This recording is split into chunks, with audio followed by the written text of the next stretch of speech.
explain the law as you understand it. Well, I understand the law to say that the mortgagees, which are the banks, who have a estate interest in the property with a fixed certain sum of money being the mortgage, must pay taxes first, and that the assessors shall assess the tax to the bank on the amount of the indebtedness of the mortgagor and subtract that from the full assessed value prior to billing the mortgagor for his share of the estate interest as the remaining amount. Now, John understands the law. You read the law.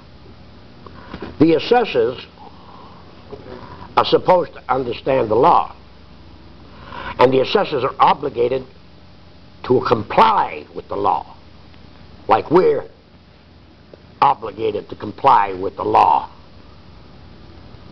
as they say we are. All right?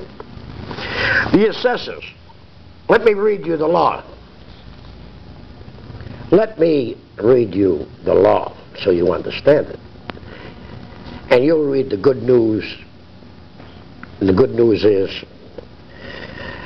Mass General Law, Chapter 59, Section 12.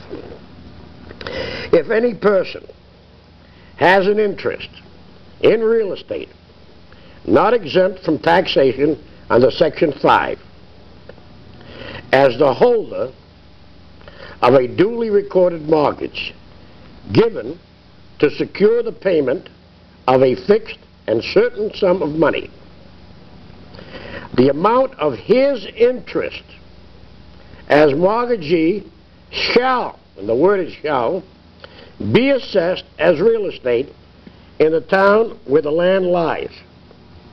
The assessors have to assess the mortgagee, the bank, for their interest and send them a bill.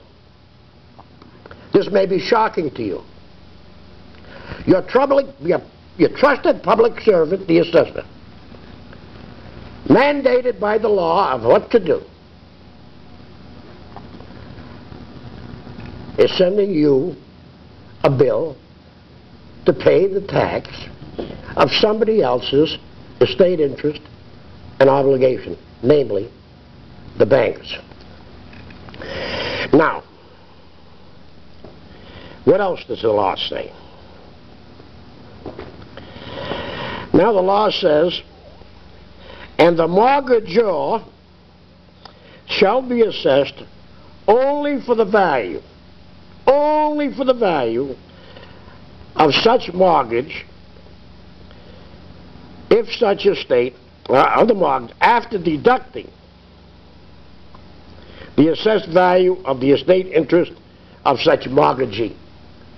It means that the mortgagor can only be taxed for the remaining balance, if there's any, in accordance with his estate interest, which is what his equity is.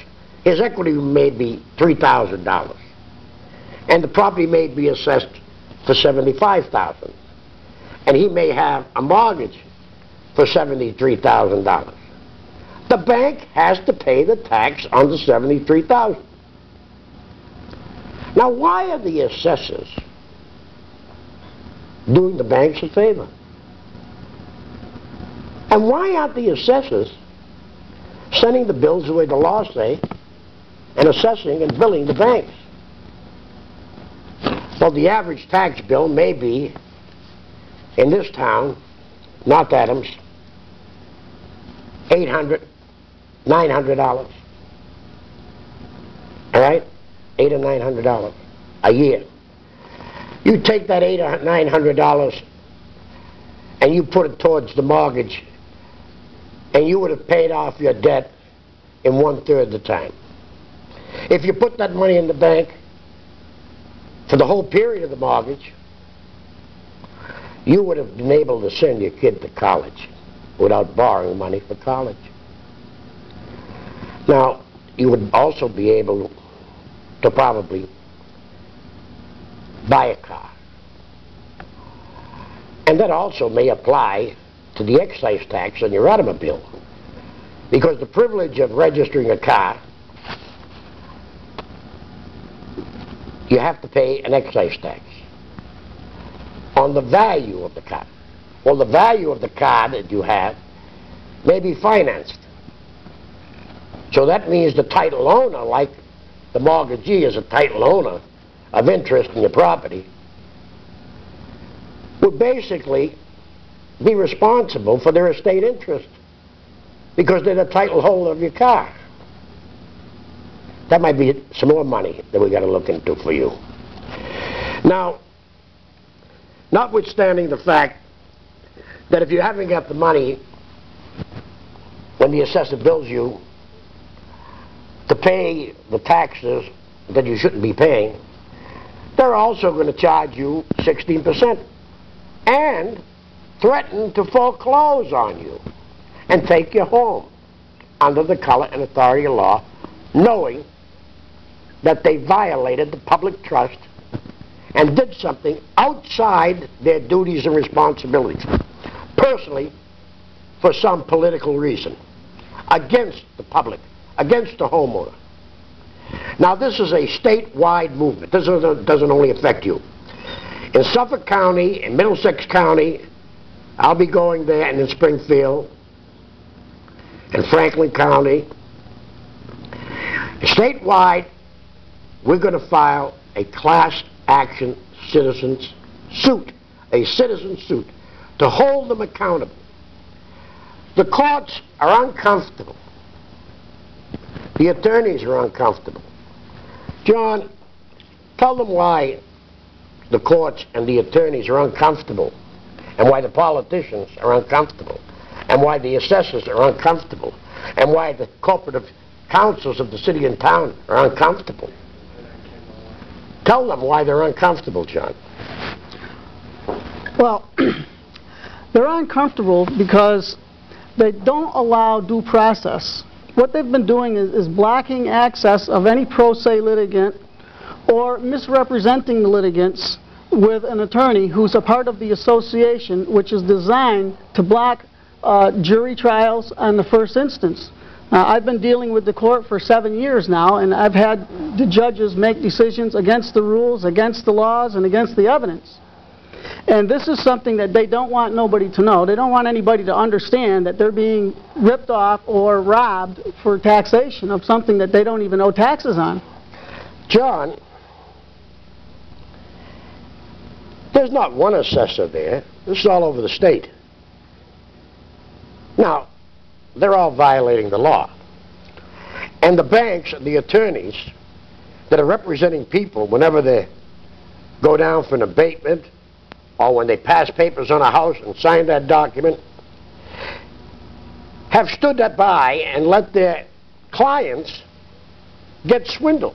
That's right. Is this why the attorneys are uncomfortable? This is part of the situation where the banks had an unfair trade advantage over the individuals who did sign these mortgage contracts. In other words, the individual went down to get a mortgage.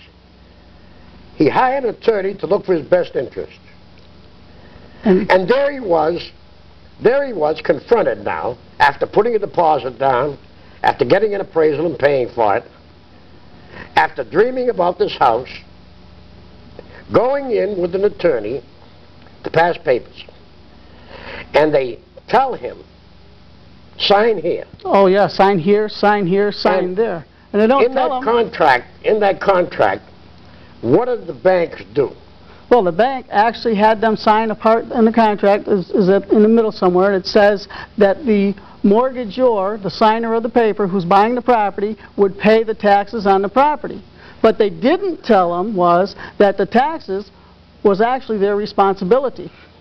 I understand why they didn't tell them. They took advantage of them. Now, what does fair trade law say? Fair trade law says you can't have trade with people unfairly. They have a fair trade law. And it says that if a person in a contract is a weaker party, the stronger party can't take advantage. Now, the bank is a stronger party here. And the weaker party is the person looking for the mortgage to buy a house or to get a loan to improve his home. And the bank is telling them that they're going to have to pay, sign an agreement to pay the bank's taxes. Now the law says the public policy, which is the Constitution, cannot be defeated. You cannot write a contract, a private contract with someone that is against public policy or that is a constituted fraud to take advantage of a weaker person. The consumer, in this case, 90% of the times, was represented by a lawyer. The lawyer said that he was competent to understand the law. So the person hired him to be there. Right.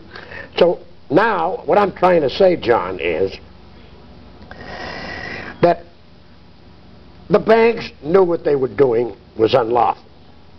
They were assigning their liability of taxation, which is a constitutionally protected right, to have proportional and equal taxes, and they were assigning it like a Shylock on a person who was begging for a loan to buy an American dream.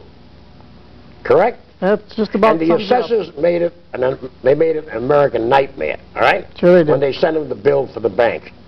And their attorney charged them money and stood there and let them sign an unfair agreement. Now, the attorney said that he was qualified. He's a member of an association that certified him as qualified. That association and that attorney and those attorneys that stood idly by and made their clients sign contracts that under law is unenforceable, against the Fair Trade law, against consumer protection, because the bank, in the first instance, when they applied for a loan, these people never told them, well, we have a condition, you'll have to pay our taxes. All right? So, let's face it. It was a violation of 93A, which is the statute of frauds, consumer frauds. There was a violation of fair trade law. There was an attorney there that violated 93A himself by not protecting his clients and taking his clients' money, and they're all in bed. Now, why did the assessors get in bed to do something in the bank's interest against the public? Well, that remains to be seen. That's what we're here to find out. Now, a grand jury should be looking at this. The Attorney General is supposed to be protecting us, but he's an attorney, he's a lawyer, he's a member of the bar. So now, we're looking at some way to hold them accountable.